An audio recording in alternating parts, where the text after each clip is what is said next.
What is the deal, Panther fans? It's your boy, the Professor, a.k.a. Tony Dunn, and this is the C3 Podcast, brought to you by CarolinaCatChronicles.com, the home of the premier Panthers podcast, but also the place where fans get together and that voice can be heard. I'm here with my homeboys. I'm here with my brother from another mother, my favorite person today, Joe Riolano. What's up? The Professor. It is Tuesday night, and the feeling is right because we made some sweet moves. Dave Gettleman once again proved his genius. And not only that, but in the house we have the third member of our tribe. We have Mel, the predictor, the fantasy football expert, the draft expert. God, Mel, you wear so many hats. Mel Mayock is in the house. What is up, boys? I tell you what, it's been too long. This is the first time this season I've actually been on the show since the regular season started. Get out of town. We went down to Jacksonville. We went down to Jacksonville together. We partied. We burned that town to the ground. I hadn't been on the show since, man. I've just been recovering from that long weekend hanging out with you guys. That's crazy. People of Earth, listen up. You can tweet the show using hashtag C3. Be sure to follow us on Twitter at @cat_chronicles. And that's about it. We've got a ton to talk about tonight, so there's no point in wasting any time. Tonight's episode is episode 15.35. 3-0 makes for a good crowd, and the crowd is good. Like Joe said, the Ghetto Master is in the house, so we might as well just pop right into this show and talk about what's hot on C3. Good day, mate. Let's put another shrimp on the barbie. No, I'm just getting warmed up. Here's Charlie facing the fire, and there's George hiding in Big Daddy's pocket. Dylan and Dylan, because I spit hot fire. Take a flamethrower to this place! What's hot on C3? Joe Riolano, nothing hotter. Panther Nation is buzzing over the trade for Jared Allen. Veteran, a little long in the tooth, but at one point registered 22 sacks in a season in his career. We get him in a trade, kind of out of nowhere. We should have seen something coming, but Chicago Bears, we give them a 6th-round pick. They pick up the majority of his salary for this year, and he's on loan. He's a rental for us. Charles Johnson down to injury. Joey, how impressed are you with this move? What does this mean for this team? This is really a great move by Gettleman, I think, with the news of Charles Johnson going down. He knew we needed something, not only more of a push up front, because even with Charles Johnson, we've been lacking that, but a leader on the field, which is where Charles Johnson fits in so well. He takes that role extremely well, but with him not being on the field, we needed someone, a veteran, to come in and kind of step up, and that's where Jared Allen can come in. I think he's going to do a great job of showing these young bucks how to do things. When you say young bucks, you're not lying. This guy's like a lassoing bull. He owns a bull riding team. One thing though that you mentioned, Joey, is I feel that this was necessary. I wasn't happy with the move. I don't think Gettleman made a great move. I think he had no choice at this point. And I do. I want to give him congratulations. I think it is a fantastic move. But like you mentioned, the pass rush was not there with Charles Johnson in it. He hasn't been healthy at all in the preseason. This has been his MO for the last 2 seasons, starting out very nicked up in the beginning, turns it on a little bit later. I say this would have been the move. I would have gotten super excited if we made this move and Charles Johnson wasn't hurt. Like, I think we needed it that much. And I think that we watched that game last week, Joey. The eye test tells us there was 0 pass rush. And Ron Rivera said that he wasn't worried about it. He's a liar on that. We got 0 pressure. I don't think you could have done with with Charles Johnson out, you have to do something. This is required. I say with Charles Johnson in, it still would have been needed. Yeah, I think you're absolutely right. I think this is a move that we needed to make, period. Whether or not Johnson was hurt or not, we needed to bring somebody in to kind of step up and ramp up the pressure on the quarterback. And I'm just really excited with this move. I've always been a fan of Jared Allen. I think he plays the game the right way, and he's a real professional. So I think, aside from what he's going to do on the field for us, I think it'll be great to have him in the locker room and just around the facility with the young guys. And the move also, I think, will allow Coney Ely to slip inside and play some more tackle, perhaps. He seems to be pretty effective inside there. He can really use his quickness in there. So there's a lot of good that comes from this, but we really need to see it on the field. Aaron, I see that you're drinking, that you've got a girly man T-shirt on, and I'm the one drinking a pink drink. Watermelon. I'm not surprised. I'm not surprised. This is actually a concoction that, out of necessity, that I actually turned out to like last night, and it is a Bushmills whiskey and pink lemonade. Nice. Thank you for no mixers and having children, so there's always pink lemonade in the house. Don't get in Daddy's pink lemonade, Mel. What do you think about the Jared Allen move? How excited are you? Well, I'm optimistic. I want to see what he does have left in the tank. Something that gives me great optimism is I always like it when we pick up a player that perhaps was being played out of position. And he was playing linebacker in Chicago as an outside linebacker in a 3-4 scheme, as opposed to what he's going to play here and what he played in Minnesota. He's the same age as DeMarcus Ware, so he's not too old. He comes in, he's going right back to his old comfort zone, defensive end in a 4-3, right. Put his hand in the dirt. Hey, it could be a great move, and it certainly was worth the risk. A 6th-round pick, I think it's great. I like what at Missy Russell 81. Missy says this. She says the Allen move is definitely the most exciting in a while. They're actively trying to win now. Right. I mean, you think about a year ago. What were we getting from Gettleman? The hitters on your roster, right? You're left-handed. We're going to give him a shot at left tackle because he's left-handed. So what if they had to come out and said the answers on our roster? We're going to promote from the practice squad, Raheem Cox.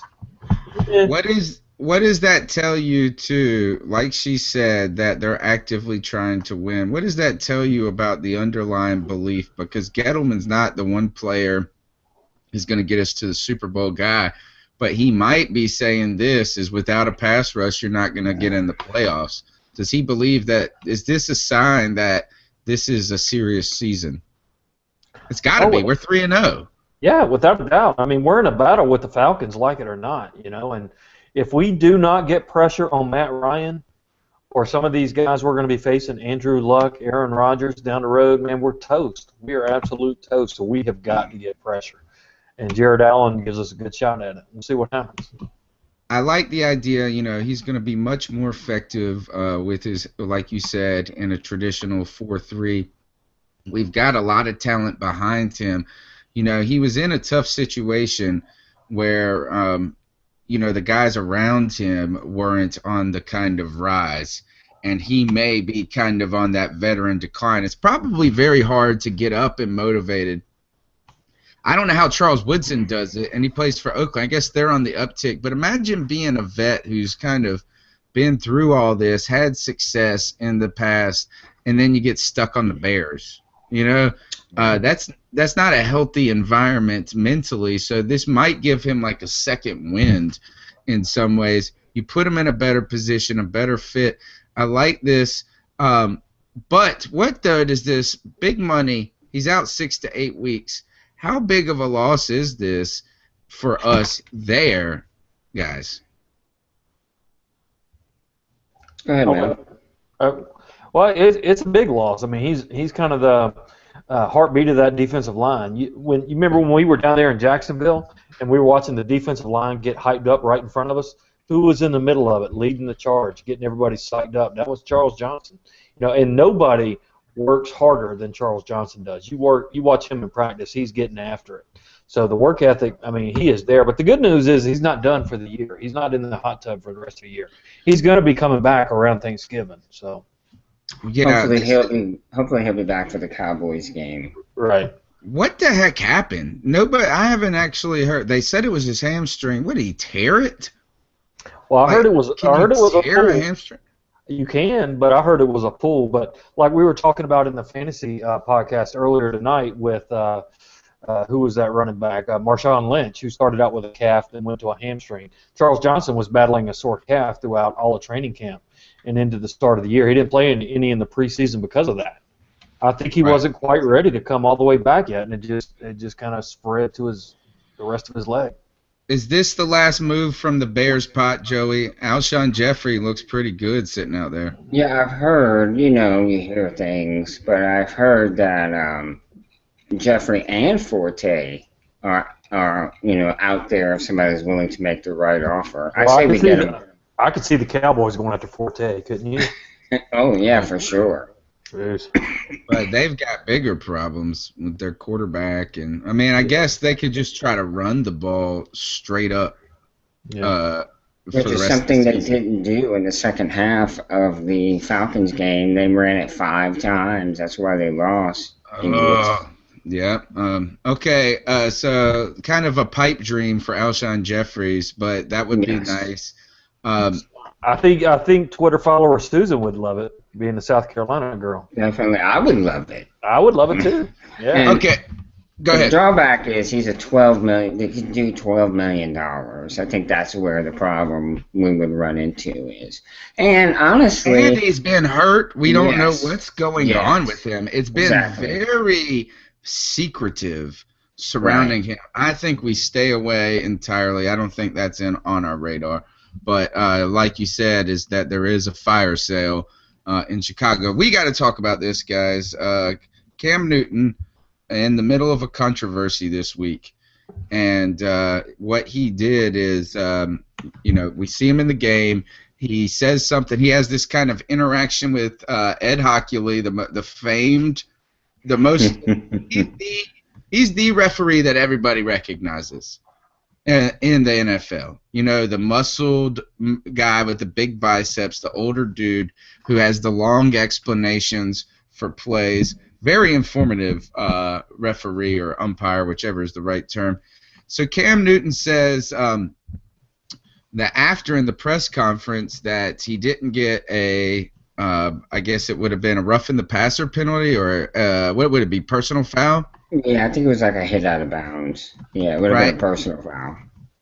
Because I think his point is McCown got the benefit of the call just the series before, where K'Wan Short took a couple steps and hit him, and then Cam gets hit in a similar fashion. Now, granted, Cam was running, but a similar fashion. He was saying, "Hey, why didn't I get that call?" Hochuli points out to him, says, and I believe he probably did say it. He said, "You hadn't been in the league long enough to get that call." And that kind of rubbed Cam the wrong way, which I'm with Cam on that. That's kind of BS. Okay, so the story, though, they're like launching a non-investigation into this, and Ed Hochuli says he didn't say it. Of course. So Ken Dye weighed on this, and he says that Cam, there's a story on CarolinaCatChronicles.com for the fan perspective, and he's a Ed Hochuli fan this week. But Mel, you what really happened? Tell me what went down in this incident, and then we can just try to decipher how, if it's true or not. Well, I got to say, it's been frustrating for me, especially in the Saints game, but really bigger than that in other games. The Panthers do not seem to get the benefit of the doubt. They do not seem to get the calls. And throughout this entire game, I swear it seemed like the Saints were getting the benefits of the call. And maybe that's a little bit of rose-colored glasses or Panther-colored glasses, maybe, but it just seemed like every call was going the Saints' way in this game. And Cam was frustrated. He gets hit out of bounds. Maybe a little bit of acting job there, but I guarantee you Tom Brady makes that play, he's getting the flag. Aaron Rodgers makes that play, he's getting the flag. Andrew Luck makes that play, he's getting the flag. And I think Cam Newton should get that flag too. I agree. I think the problem is Cam Newton is the size of most teams' linebackers. You know, I can't remember. I can't remember if you tweeted that, Joe, or if you texted that to us. But you're absolutely right. Somebody 6'5", 240, they're not going to feel sorry for you, right? No, and that's it. He's so big. They're like, come on, you know, that didn't hurt you. And I think that's a load of crap. You know, I think one thing is you look at Ben Roethlisberger. He takes that kind of hit, and they're going to call that. They're going to call that, but he's just as big as Cam. Absolutely. You know what I mean? So I think it's just Cam's size and speed and overall ability works against him in that regard. Yeah, I'm with you. Do you think, though, so we saw it, right? We didn't see it. That's the hard part, is that you see him running out of bounds, and if you're watching from the television angle, you don't see what happens, right? And then they go back, and then you see Cam laying on the ground. And this is what I think happened, guys. I think that Cam Newton gets this kind of questionable hit, you know, flag, no flag, borderline, like you're saying you're going to give it to the guy. Hochuli decides not to give it to him, or maybe that's his initial thing. And then Cam lays there on the ground and, like, tries to milk it. You know, it was really like, I'm on the ground over here, look, like, and I think my guess is this, is that Cam, as he's getting up, even starting the conversation on the ground, like, I feel like Hochuli's probably like, man, you ain't old enough to milk that out of me, brother, by laying on the ground like that. Get up, right? That kind of idea. And then Cam gets up and says something really, like, really, you serious about that? You know, like, I can't. And then it goes to, you were a runner, get over it. Right. That type of mentality. So what I think is Cam's telling the truth in this matter, but I think Ed Hochuli is kind of negating the comment that he made to him while he's on the ground, like, get up, because Cam is a flopper. Mm-hmm. He is. But all offensive players are.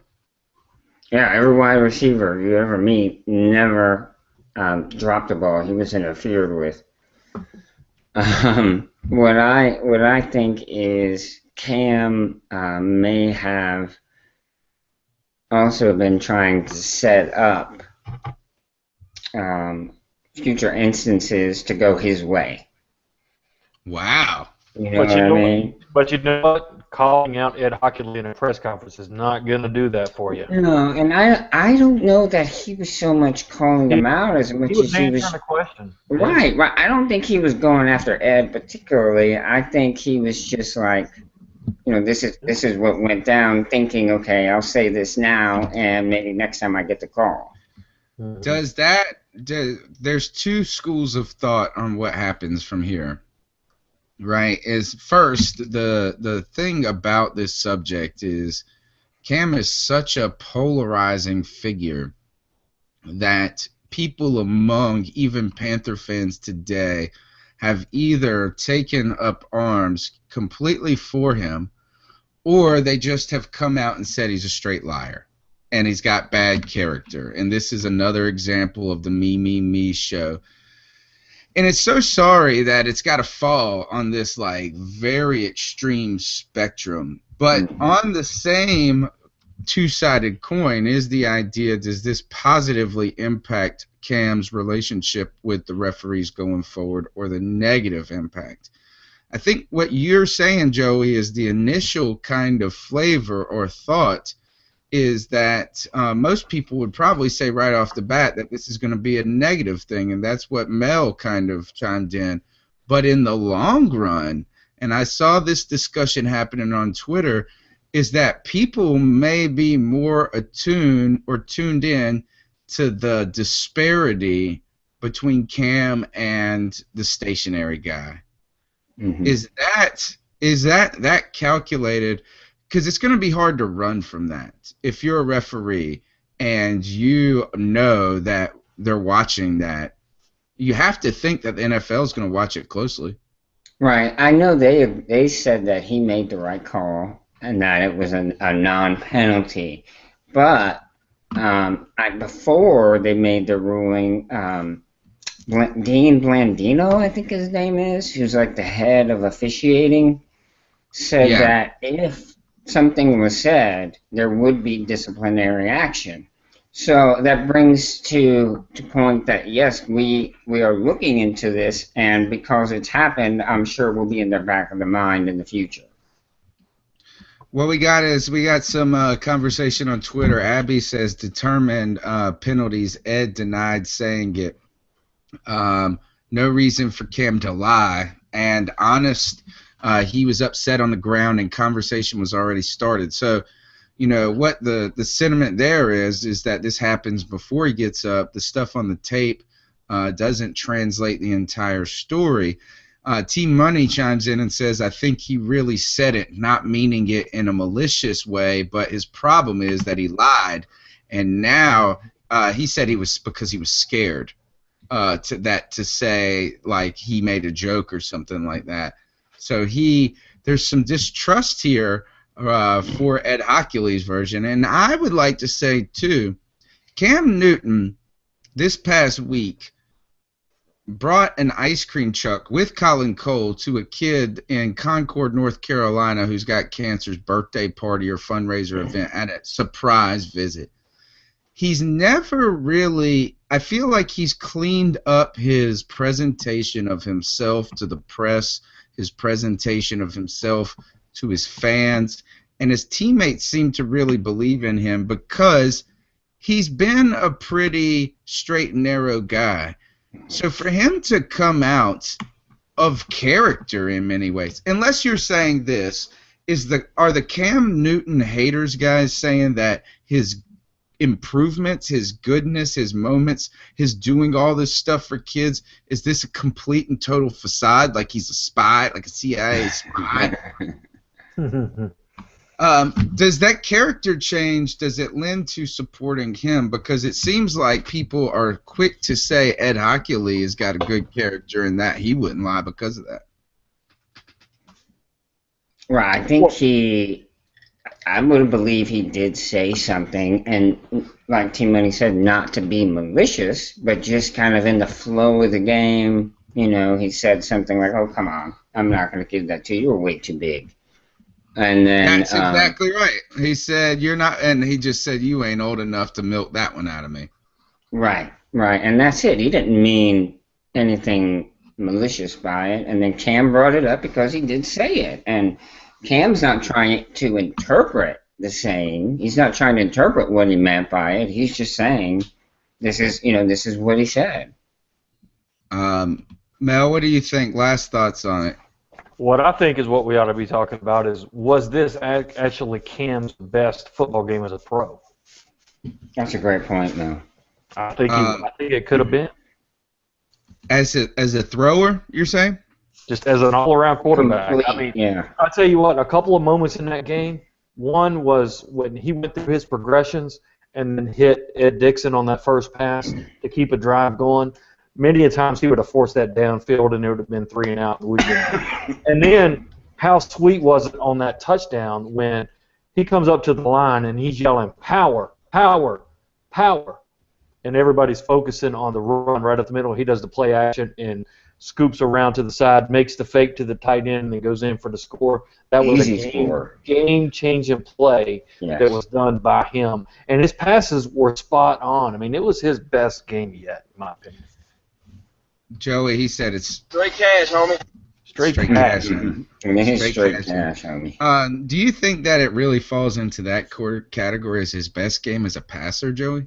That's a big thing because I think we forget that he really did have some amazing games in his first early in his career. Yes, I think as a complete all-around player, you know, it's funny when we saw Cam at the beginning, he was just going on pure instinct and athletic ability.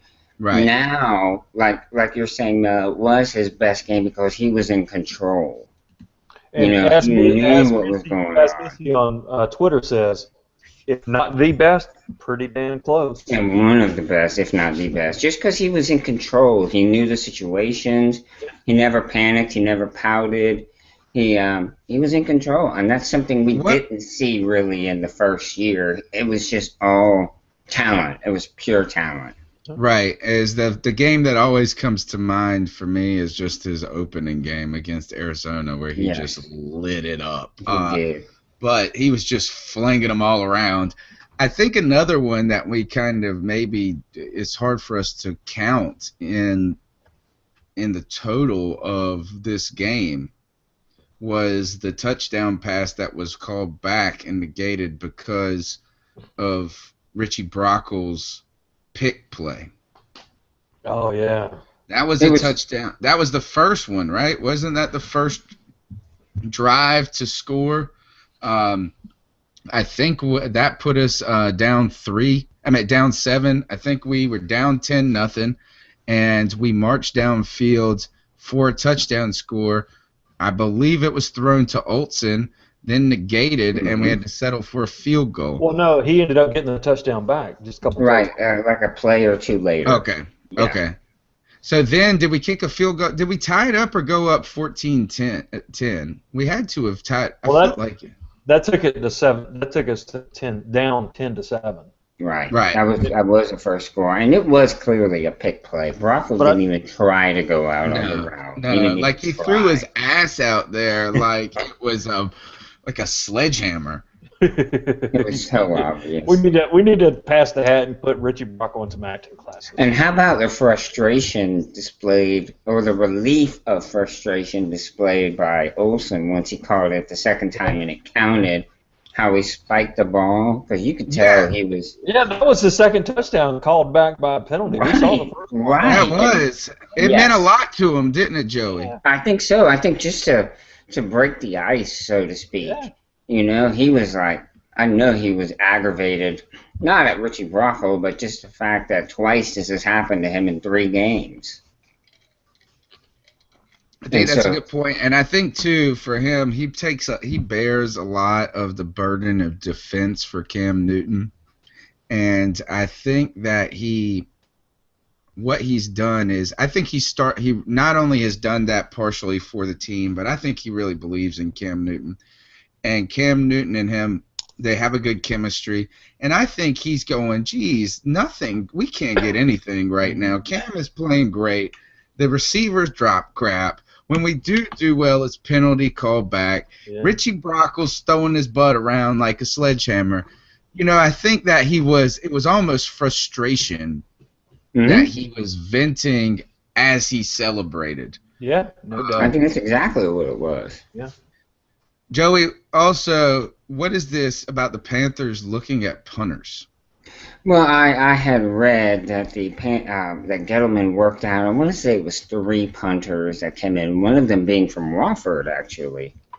And just worked them out. Nobody was signed. But I think it was to put pressure on Nortman. You know, Nortman was really good for a little while. Like early in his career, I thought he was excellent. But I went and looked at NFL.com and looked at his stats. He has a nice average, 48.6. That's pretty solid average. Good, yeah. But his net average is only 36 yards. Is that on him or the coverage team? That's what I was wondering. I think it's both. I think that what you got there, too, guys, is that he seems to be out-kicking his coverage a little bit. Now, I got to say, that penalty against Teddy Williams was awful. Though perhaps technically correct, was absolutely no, it wasn't. BS. It was not technically correct. The guy busted him again outside of bounds like 2 times, and he wouldn't let him get back into bounds. Well, there was one point where the guy started to dive at him, and he took a step away from him, which I guess you technically could say he wasn't trying to get back in bounds, but that's human reflexes right there. He was coming straight back in bounds.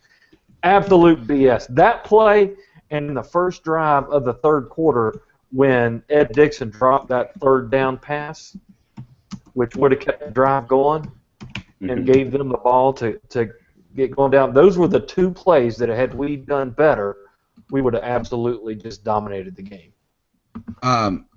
Joe, I would say that what if this, Joey? What he's saying is you got to jump back in as fast as you can, right? And you've got to make it an effort. But then somebody dives at you, and if you try to avoid them, Right. he got penalized. So, Joey, if the head coach of the other team was between you and the sideline, would you be required to just steamroll their ass in an effort to get back into bounds? Yes. Especially if it's Sean Payton. I think that is, you know what, that's the only reason I'm upset with Teddy Williams. I think that Teddy Williams has been a pleasant surprise for this team in a lot of different ways. He's been great. We have a special guest. I'm going to join him right now. But as we send this, Joe, if you can send this link to him, this will make sure that he gets in. I think it's time to play a quick little finish that thought. I think something like that. Sometimes I just don't get people. Human beings are so weird. Who talks in front of a camera by themselves for fun? Who thought that was a good idea? These ideas, some of these things that you use every day. Who's the guy or a girl that was like, good idea. It's a good idea to play finish that thought. I'm going to kind of jump off the notes, Joe, for a second, and I want to ask you this. If you could finish this thought, I'll let Mel start since Joe's in the middle of sending messages. Finish that thought, Mel. The Josh Norman interception to save the game was. And if you know me, you know I don't curse a lot. I don't cuss a lot, but that play was straight up badass.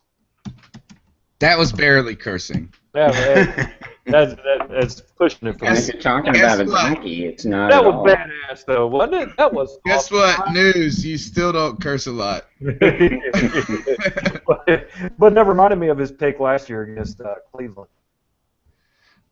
It was way cooler than the pick against Cleveland. You're right, though. Like the extension, the athleticism.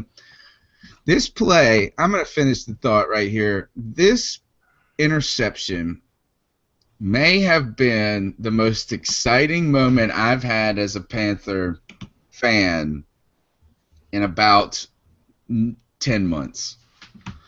I think the last exciting moment to where I just went nutso was when we beat. Was it the Saints? For me, it was New England on Thursday night when he scrambled like crazy, and then we beat the Patriots on Thursday night. That's the last time I went nuts like that. Wasn't that 2 years ago, though? Might have been that long. I'm trying to think. I feel like I was at somebody's house. Actually, I went nuts like this in the rain game when we threw and this was 2 years ago. I'm trying to think. If you guys, I'd love to hear from you guys, what was a play last year that had this caliber of excitement? And I can't think of one single play last year that was just that awesome and emotional. Like, Joey, I jumped up. Where was I? I was at home watching the game by myself, my family kind of running around the house. And we had been, having a nice game. I've been excited. I've been a little nervous towards the end, and I just exploded. Went berserk. Maybe that fight in the end zone last year with the Falcons when everybody was brawling. Yeah, I can't. That's a great question. I'm going to go back last year, and see if there was a play. Maybe like Mel's saying, the Cleveland play. Joey, I say this play was awesome. Emotionally exciting, moving. Joey, what's your finish that thought on this? What did you think about the play? Yeah, I thought it was a spectacular play. I think I was animated, to say the least, once he made the catch, because at that point you knew that was their best chance at getting in the end zone. You knew if they did get the ball back, it was going to be hurried. They were going to be in a time crunch. And anyway, I thought it was, animated is what how I would describe myself. I think Missy brings up a good point. She says KB over Sherman was pretty exciting. Not game-changing as much, though, right? But I think there was a couple of plays by KB that were probably his first touchdown catch, right? That one where he was like, twirl. But this actually is the most pivotal play possible for a cornerback. If you think about it, the Panthers were set to lose this game on this pass. It wasn't a bad pass, right? Some people are trying to say that it was underthrown. You got Brandon Cooks, by the way, who runs a 4.3.2 or something like that. Probably. He is one of the fastest guys potentially in the league. He's healthy right now. His injury last year was to a hand. His hands were almost on the dang ball. Mm-hmm. And you got this big, great athletic corner that is running stride for stride, a little behind him, but look at that athleticism as he goes up. How does he do this, guys? How does he extend so perfectly? This is, like you said, the Cleveland play. It was... you can't even just conjure it up better. T-Money suggests the Philly Brown punt return. Oh. For a touchdown. The one where that was the one where Teddy Williams blew him up, right? Right. That was more of an accident than anything. All right, let's finish. Keep moving on. At the end of the season, the Panthers and Jared Allen will, Joey. At the end of the season, the Panthers and Jared Allen will part ways, I believe. Mel, end of the season, the Panthers and Jared Allen will restructure a deal and keep him here. Get a full year in with Charles Johnson. Hope you're right, Mel. Where is Gene? The end of the year, Jared Allen will have kept this team in it together. You almost see potentially. Look, what we have is we've got some real issues at defensive end, and I don't know how you address this outside of trying to sign a guy that is a little established. You've got two options if you're the Carolina Panthers. You draft a defensive end very high. Second, you can't just say it's going to be Charles Johnson and Coney Ealy. You're going to have to do something. Yeah. I don't think Coney Ealy is going to be. I like Coney Ealy, but right at this point, I don't know if he's said in the doghouse again. He got sat in the beginning of the game for what Joe Pearson described as discipline reasons. Joey, I tweeted Joe Pearson, person, and I said, is this discipline as in behavior discipline, or is this discipline as in like lane integrity? And he said not lane like assignment discipline. Oh wow, this is like behavioral. Right. Mel, what do you think about this? I think what he is he was pouting, or do you think that they were punishing him for the excessive penalties, like saying you got to clean up your head before we put you back out there?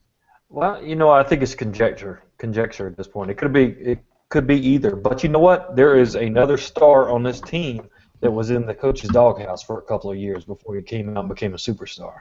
So I'm not ready to give up on Coney Ealy, just like I wasn't ready to give up on Josh Norman. Right, so Coney Ealy, I think, is going to be a really good player for the Panthers for a long time, but it may not be this year.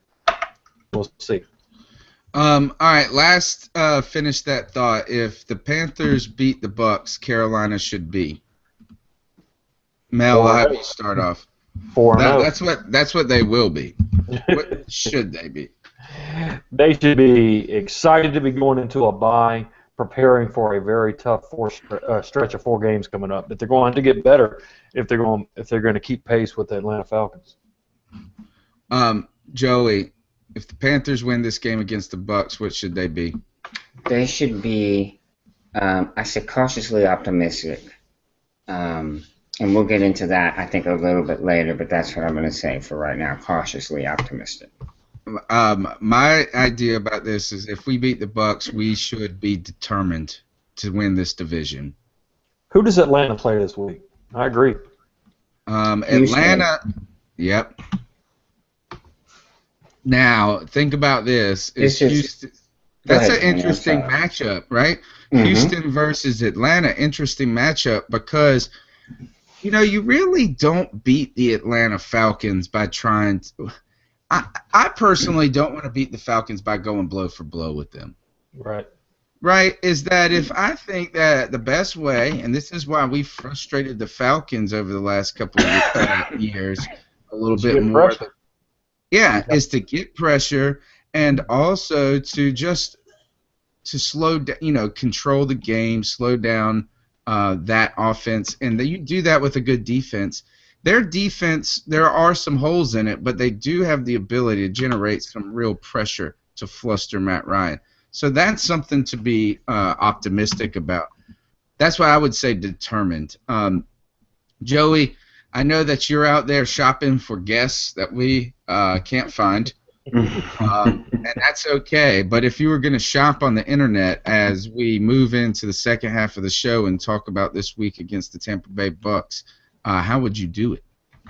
I would definitely go to the CarolinaCatChronicles.com website and click on the shop tab and hit Amazon. You can go to Amazon and find all your needs, whatever they're for, birthdays, holidays, just whatever you're looking for, they'll have it there. You can come right through our site, and it won't cost you anything extra, just one more step, and you'll be actually helping us because they give us a little kickback for whatever you purchase there. So just add it to your favorites through our site and do all your shopping there. Because we'll get a little bit of the action and we turn around and give it to you guys in the form of prizes, giveaways, the things we do on the website.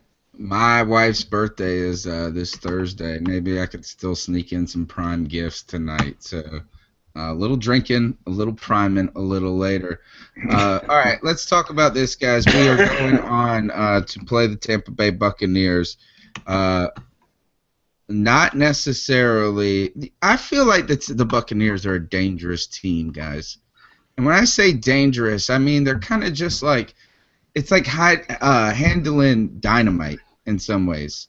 Is that you have to be real gentle with dynamite even when it's not lit because it's made out of stuff that's just explosive. And I feel like their team is like that, is not explosive offensively in a way, but dangerous because you never know what you're going to get. You know, are you shooting like a 22 or 50 caliber that day? We don't know. It's a surprise. Mel, what do you think about this matchup? And we have a guest we'll introduce right after you tell us. Well, I think we got a team, just like you said, you don't know what you're going to get from week to week. I mean, they took it to the Saints a couple weeks ago, and the Saints gave us everything we could handle. And I guarantee you one thing. If we do not put pressure on Jameis Winston, he's going to look like an all-pro, and it's going to be a long day for us. But if we get pressure on him, he can get rattled, and that would be our ticket to victory. We have a special guest tonight. Buck what you heard. Buck where you been at. What is up, Chief Thomas? How's it going? How are you, brother? It's been a while. Hey, thanks for having me on. I appreciate it. I didn't think you guys loved me anymore, but I'm glad to be here. Well, your Tampa Bay Bucks are relevant this week to us. What do you think about this? We the Panthers 3-0 start, tied for division lead, and I feel like the Bucks are you don't know what you're getting with them. They are almost like a inflammable object, you know, that. Very delicate. Nitroglycerin, right? Like, what's the deal with your Buccaneers right now? I can pretty much sum that up. The defense against the Texans, they kind of beat themselves. You missed 4 field goals, or 3 field goals and an extra point. That's 10 points. The defense isn't tackling. Players playing out of position, and there were a couple of plays where you saw 12 men on the field. and you normally don't hear about that other than maybe preseason. That's something that's coachable. That's something that shouldn't happen in a regular season game. But there were multiple times where they had 12 men on the field. It's just like they were out of sorts, and they really beat themselves. Not to take anything away from Houston, but they did beat themselves, allowing 0 sacks from J.J. Watt and Jadeveon Clowney in that front line from the Houston Texans. The offensive line played like, they should, protecting the quarterback. But there was other things, such as penalties, which the Buccaneers lead the league, or they're second in the league in penalties. They're leading the league in penalties. They're second in penalty yardage. So there's a lot of things that self-inflicted injuries, drive-killing plays that really hurt the Bucs a lot. How did you stop that offense? How did you stop that pass rush? Because we all think of the Bucs' offensive line as being, pretty garbage. That's impressive. No sacks. Yeah, 0 sacks against Jameis Winston. There were hurries and there were knockdowns, but no sacks.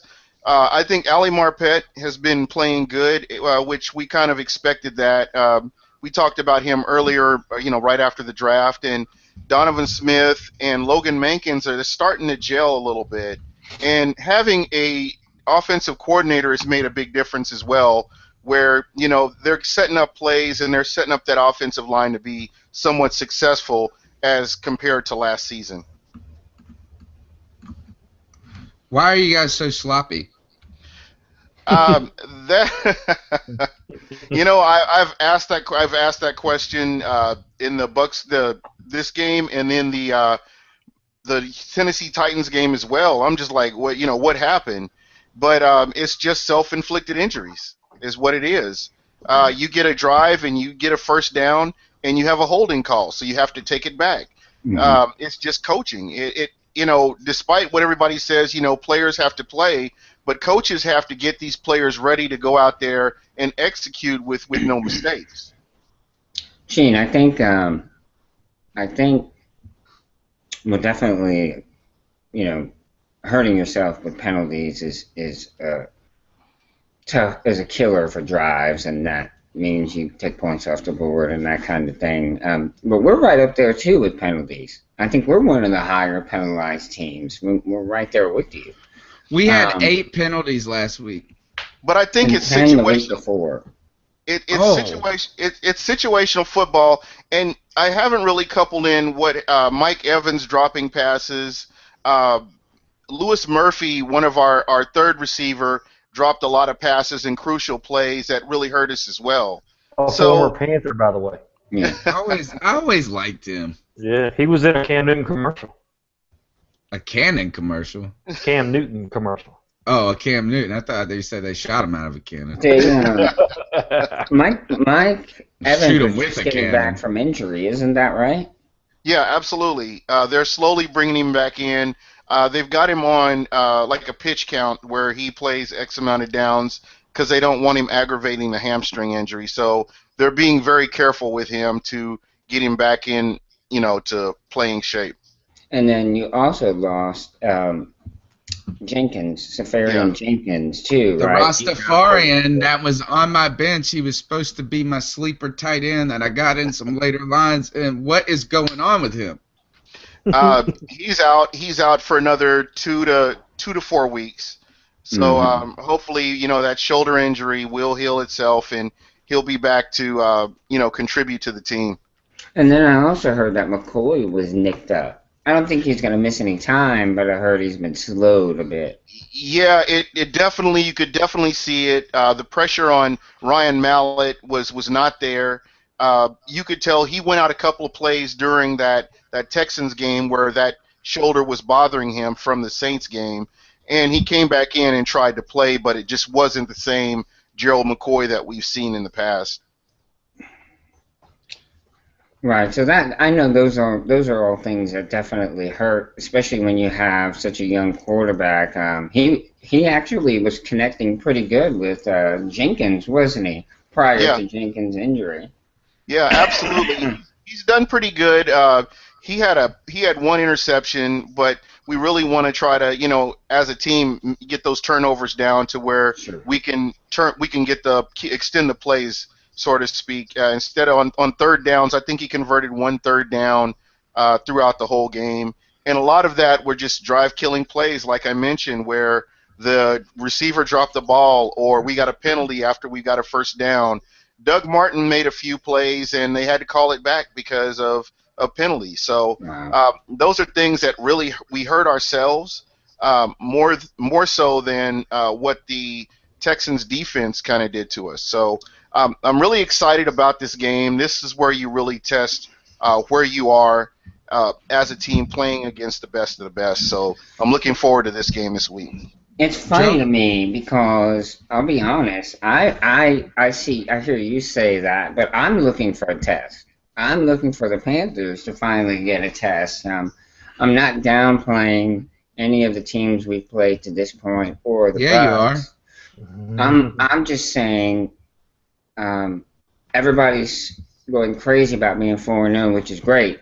We have to be 4-0. If we weren't 4-0 at this, or 3-0, excuse me, we're not 4-0 yet. Dang, he's talking junk. But if we weren't 3-0 at this point, I'd have some serious questions about this team. But I still do. We haven't really had to face the top tier teams in the NFL yet. It's coming. It's coming. I think I want to weigh in on this because then I want to ask some questions about the matchup this week. But Joey, in some ways, I think our test hasn't been in one single game, but I think what we've been tested is in different ways, right? So week 1, we're tested as how does this team come out on the road, right? In a place that, first, it's not like that was a hostile environment, but kind of the momentum, it seemed like people wanted it to be a letdown game. At least the media. So that tested the kind of opening out the gate. You know what I'm saying? Mm-hmm. The Texans game, I think, tested in many ways the offensive line, or at least we want to think that. And then I think that what we saw is our defense passed the test in both games. This past week for the Panthers, I feel like our defense really didn't play that well. Aside from that Norman play, there really wasn't anything to be terribly excited about. But then our offense finally carried us. So we've got kind of this one moment where the offense steps forward. So maybe our test is that we've got to – the test will come, right? No, it's coming. They'll come. So, I'm not begging for, any super hard ones for just the hell of it. Right. Let me ask you this, and Mel, I'm going to have you chime in first. If you're the Panthers game planning to play the Bucs this week, which they are, so if you're them, what do you want to attack offensively against that defense? What do you want to test? What do you want to stress test? What do you think your kind of MO is going to be, your strategy? Well, I got to say, just looking at that New Orleans game, I mean, they brought the pressure to Drew Brees. They beat him up pretty bad, right? We can't have them do that to Cam Newton. So what I'm doing is I'm getting the ball out quick. I'm getting some plays out. I mean, Jonathan Stewart's been underwhelming to me so far this year. Bring Fozzie Whitaker in. Bring Cameron Artis-Payne in. Do a little bit of screen. No Fozzie. Hey, the little smoke screens, little screen passes are going to be better than what Stewart's been giving us. And you're getting rid of the ball quickly. You're getting the ball. You're protecting Cam. And like Joe always says, get him running the ball early. Mm-hmm. But if we try to drop back and throw the ball deep and we let Tampa Bay do to us what they did to New Orleans, it could be a long day. Gene, in response to that, if you're the Bucs, what are you trying to do defensively against the Panthers, and what are you concerned about as a defense? As every year since he's been drafted, Cam Newton. That's the engine in the car right there, and basically getting pressure on him and keeping him in the pocket and making him make plays with his arm and not his legs is vital. It's totally vital. I Can agree you with. guys do that? Can you guys do that? Do you think? Do you have the personnel? I think we do with Levante David, with Quan Alexander. I realize he's a rookie, but he's shown a real nose for the ball, and I think that he will make some plays. Gerald McCoy, it remains to be seen how healthy he is.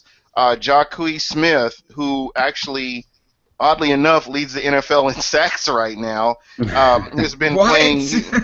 Yeah, he's leading the league with 4 sacks right now. Mm-hmm. And he's been playing good. We have some players that I've heard other fans, other rival fans say that we have a bunch of second-tier players, but I think that we have players that will be able to make plays. And like I said, if you can keep Cam Newton in front of you and get pressure on him, it definitely makes for an easier time for the Bucs. How does the Panthers offense, let's flip it, and I know that you don't want to pull for this scenario, but this is our podcast, so we do. What's the best way for the Panthers to attack the Quick Bucs? passes. Quick passes. Quick passes, and mixing that up with the run. You have to get in that play action, but mostly quick passes. If you start out of the gate, quick passes, and you run sort of a hurry-up offense, that's been the recipe for putting the defense on its heels. How has your defense been against the run? Because our run has been pretty non-existent, other than Cam Newton. It's been the Cam Newton show in Carolina offensively. Against the Saints, the run stoppers were there. This last game against the game against the Saints we did real good, but this last game against the Texans, we struggled stopping the run. Blue ran for like 100-something yards, and even the guy that backs him up ended up getting quite a few yards as well against the run. So, Gene, if you have Jonathan Stewart on your fantasy team, are you playing him this week, or are you sitting him? I would play him. There you go. All right, I think that answers T Money's question, because T Money, I think you're right. chimed in and said, was that them not stopping the run a one-time thing, or is it going to be a trend? I think you're saying that they're susceptible. That guy always has something to say, doesn't he? Well, he's right a lot of the time. This is what I like is this. T-Buddy, by the way, has really gotten into calling the local Charlotte radio shows. And so I've heard him on successive days on successive programs. So good work, T-Money, for getting in there on the shows.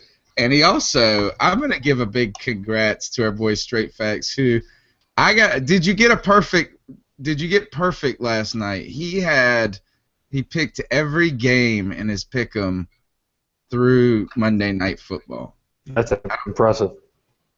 I don't remember if he picked it He on Monday night. He had to have had Green Bay. Yeah, I think he would have picked Green Bay too. Yeah. So he went perfect that week. So congrats to him. All right, let's flip the question to the other side of the ball, Joey. If you're the Panthers defense, what are your goals going into this game, and what are your concerns? Goals are going to be to contain the receivers, and concerns going to be whether or not we get a pass rush. I think, Jared Allen's going to be playing, I would assume. I assume he's going to get in there. He's going to be starting. He has to. We don't have anybody else. Right, so I assume he's going to get in there. We're going to see what kind of difference he makes right away, and I think that would be my main concern. Defensive line getting pressure and wide receivers not beating us on the outside. Because, Ben Wickery he's right around 6 foot tall, but he's going to have to cover somebody that's 6'3" or like 6'5", depending on which guy he gets. So what is the offense's, Gene, tell us what the Bucs offense is going to try to do, and tell us what they've struggled to do. Well, establishing the run is the most important thing right now. Getting Doug Martin out there, getting Charles Sims some plays, and getting that run going so that you can develop the play action, and it kind of frees up the rest of the offense. Getting our tight ends involved, which we didn't see a whole lot of that in this game last week, is very important too. with Dirk Cotter's offense, they do incorporate the tight ends, or he likes to incorporate the tight ends when he has them. So that's very important as well. But first and foremost is getting that running game going with Doug Martin and Charles Sims. Do you guys game plan for Cam Newton like we used to for Michael Vick? You have to be honest. I couldn't. Any coach that says they don't, they're either lying or they're stupid. One of the two. Because this guy can hurt you. Yeah. Who's going to be the spy? Levante David? I would say Levante David or possibly Quan Alexander. Mm. Who I know that they're game planning for him because today I saw somebody tweeted out a picture and it was Mike Glennon wearing a Cam Newton jersey at practice. Oh, well, that's not game planning for them. That's like the opposite of game planning for them. No, I know exactly. That's like practicing. You know what? They were practicing for Eli Manning. That's who they were practicing for. Oh, that's what I thought too. It made me laugh. But my point is that they're so concerned about him, they actually went out and got the jersey so somebody could wear it so the defense can get used to seeing that number. You know what I'm saying? Oh, don't worry. They're used to it. Oh, yeah. They're used to it. But that's my point, and I think you hit the nail on the head, Gene. I think that they have to run the ball this game. If the Bucs want to have a chance at winning the game, they're going to have to run it and run it successfully. It will keep Cam on the sideline, and it'll make the defense tired. And then in the fourth quarter, if you've got it. If you accomplish that and it's a 3-point game, it's anyone's game at that point. Yeah. Let's talk about just a little bit about the NFC South because we're going to close out pretty soon. But I want to get into what do you guys think about how good – right now we've got 2 3-0 teams. You've got the Saints who just seem to be falling apart. We don't know what we got with Tampa Bay. What's going on in the NFC South? Is anybody fool's gold? Is there a sleeper out there as a team, or is this going to be the way it is? I think it's to be determined. I think it's just too early to brand it, right? I mean, the Panthers, we could go like we did last year, where we could go on a long run of losses. I don't think we're going to, but we could. I mean, we have not proven ourselves to be dominant. We've been either game. Every game could have gone either way. Mm-hmm. Luckily, we're finding ways to win and not to lose. But Tampa is not the pushover that we may have thought they were after that first week, right? I mean, they showed some real backbone against New Orleans and even against Houston, even though they lost. They showed some real gumption, and I think they're going to go as far as Winston takes them. New Orleans, hey, they are not terrible. They gave us a battle. They're always going to keep fighting. In Atlanta, man, they can put up some points. So I think it's anybody's game at this point, really. Nobody's out of it. Well, in our division, we know each other so well. We've played each other so often. The games are always competitive. Yeah. I think this one, much like last week, will be surprisingly competitive.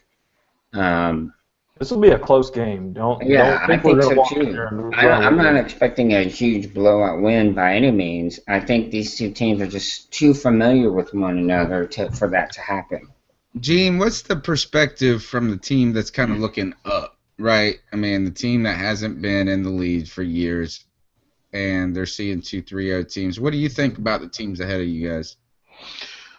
I think that every game is winnable, to be honest. I think the Bucs have the weapons to compete with any team that comes in, just like the Carolina Panthers have shown, where they've come in to win, and they've actually won games. I think the Buccaneers can win games. I think there are going to be a lot of teams that overlook the Buccaneers and don't realize that they are a team that they're in it to win.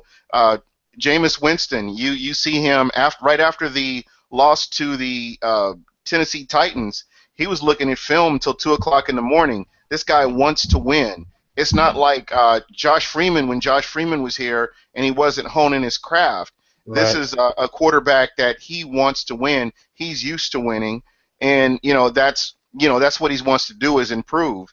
And the thing that I'm happy about is how much he has improved since game one, even up till now. One interception, that's pretty good. And I know he wishes he had it back, but he's trying to hit those close windows. And I think that, the whole Buccaneers organization is still thinking that they're going to contend. So, you may think I'm crazy, but I think there are a lot of games that the Bucs will win, and a lot of teams that are going to be looking past the Bucs, and they will stumble as well. What's your prediction on a season record for the Bucs? I see 6 wins, to be honest, and it may not be that much. I'm an optimist, and I think that if we can get the offensive line gelling to where they can open up running lanes for the running back and give Jameis Winston a little even more time to throw the ball, we get a healthy tight end, or Austin Seferian-Jenkins back. I think this will be a team to contend with for a lot of teams. Well, I got to say, I hope you win at least 4. 2 against Atlanta and 2 against New Orleans. Exactly. Joey, what's your sense of this Tampa Bay Buccaneers team as we go into this week? I think this is a team that's headed in the right direction. I really think they've got their quarterback, they've got their coach, they now have a NFL caliber offensive coordinator. So they're building in the right direction. I don't think they're there yet. I still think they're a couple of 3 players away.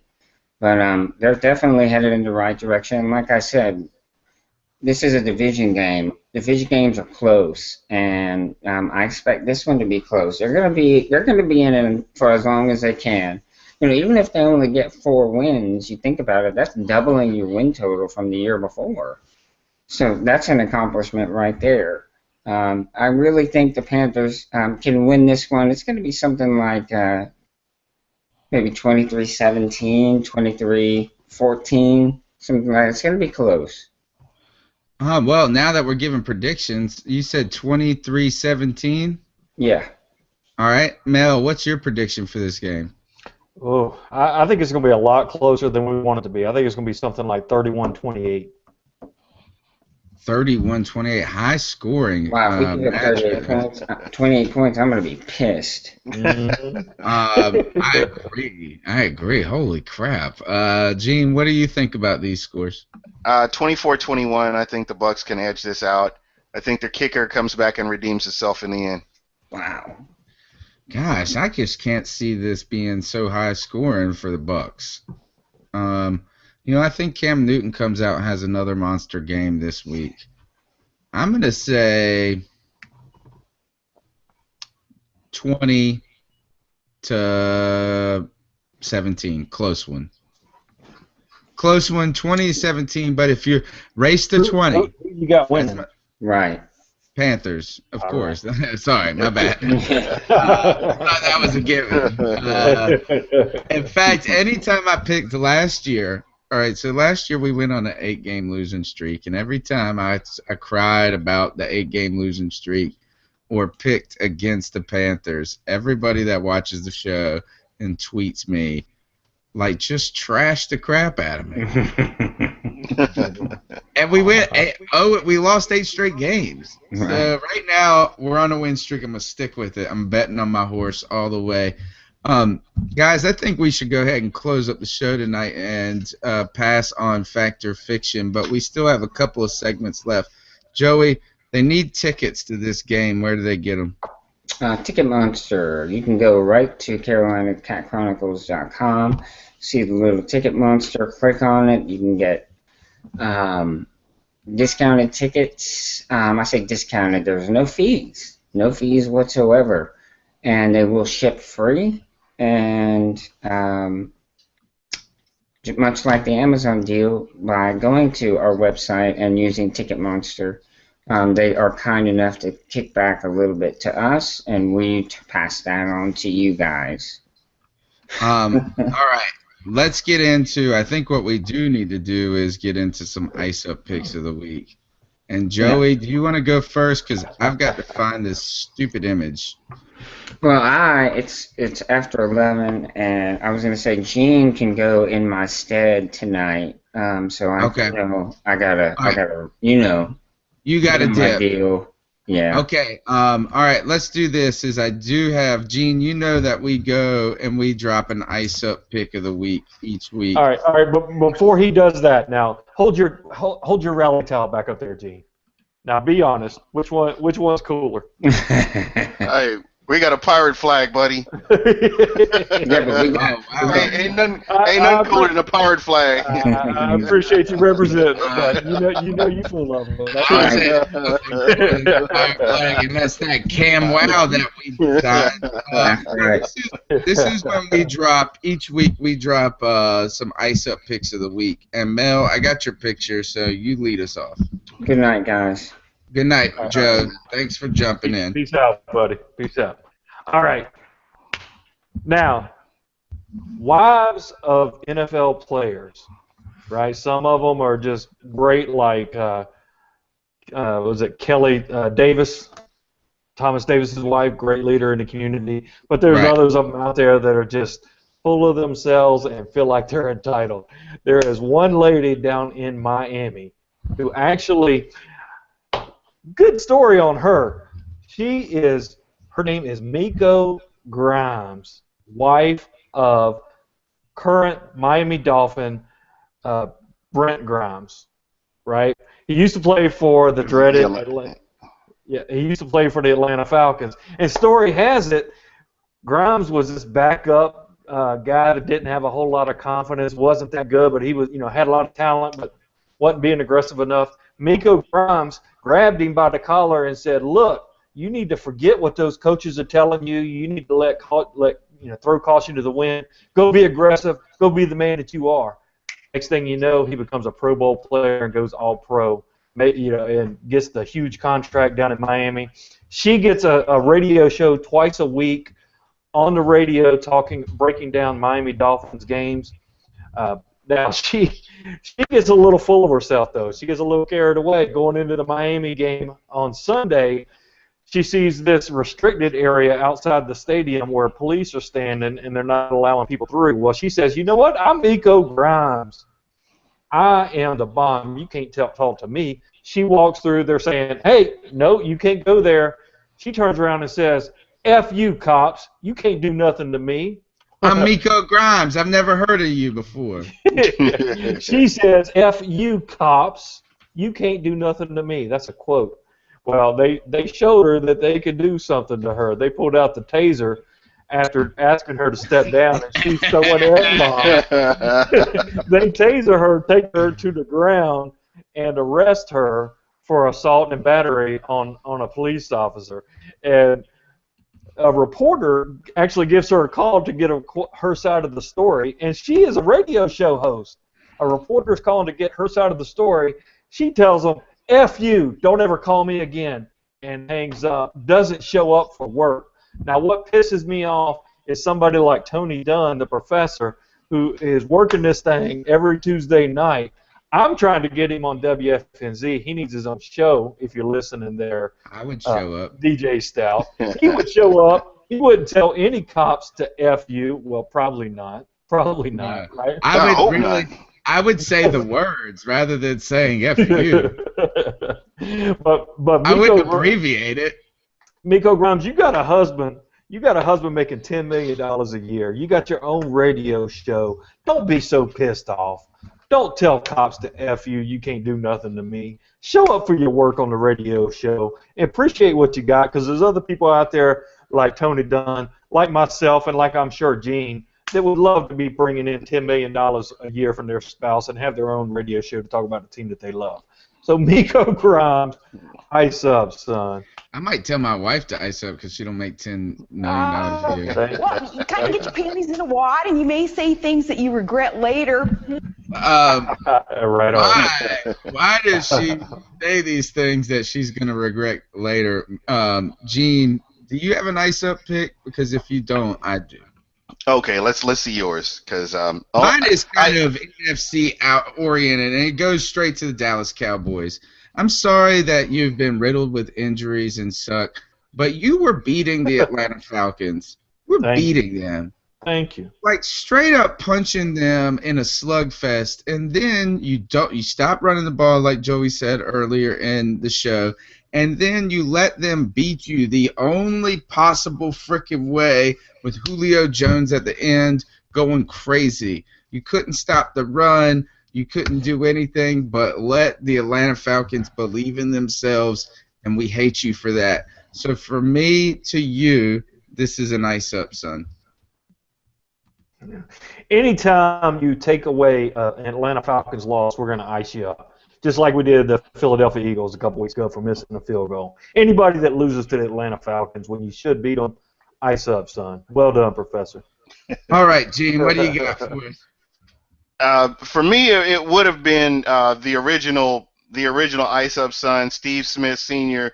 Over with the Baltimore Ravens. He balled out. And you know, for a guy that's as old as he is in the league, he's still playing, and he was making the D-backs look crazy. So you know, that's my guy right there this week, and that would be the one. If I had a picture, that would be the ice up son picture that I would use. Nice. He called the namesake, so he flipped it and reversed it and turned it into a positive, just like Steve Smith does. All right, that is the C3 podcast. I want to say one last thing to Ed Hochuli. Nick Saban is a better man than you are. You could Nick Saban's a better man than you, Ed Hochuli. This is the C3 podcast, guys. Right on. My name's Tony Dunn. I'm the professor, and I catch you every Tuesday night on the C3 podcast, the premier place where Panther fans bring it every week to talk about our team. We had a special guest tonight. He's holding up this really flimsy pirate sword that we totally beat him up with. Gene, thanks so much for coming on the show. Tell us where they can find you, and tell us what the word is. Hey, you can catch my podcast, Buck What You Heard, a podcast once a week. Try to talk football and try to get some special guests on from here and there, you know. Check us out. We talk about all teams, but it's mostly Bucks. You can catch me at Super Heavyweight on Twitter. Love to talk football. I'm one of them guests, baby. Bring me on. Bring me on. I'm ready to go. I'm a heavyweight. Mel Mayock. Mel, great to have you back on the show. Tell them where they can find you. It's been fun, man. It's my favorite night of the week when I could be on the show. But, hey, you can catch me at Panther Drafter or at Panthers Drafter. Anytime on Twitter, hit me up. And check us out at CarolinaCatChronicles.com. A lot of fresh, good content going up there. 3 new stories today, 3 yesterday, more coming out tomorrow. Power rankings coming out each and every week. Check us out. People on Earth that are Panther fans, this is the place for you. And I want you to check out our website, Carolina Cat Chronicles. I want you to give us a thumbs up. I want you to interact with us because we do this for you. And don't worry, 3-0, going to 4-0, turning that flimsy sword and stabbing you with it. Oh, that's the show, guys. Have a good night. All right. Peace out, man.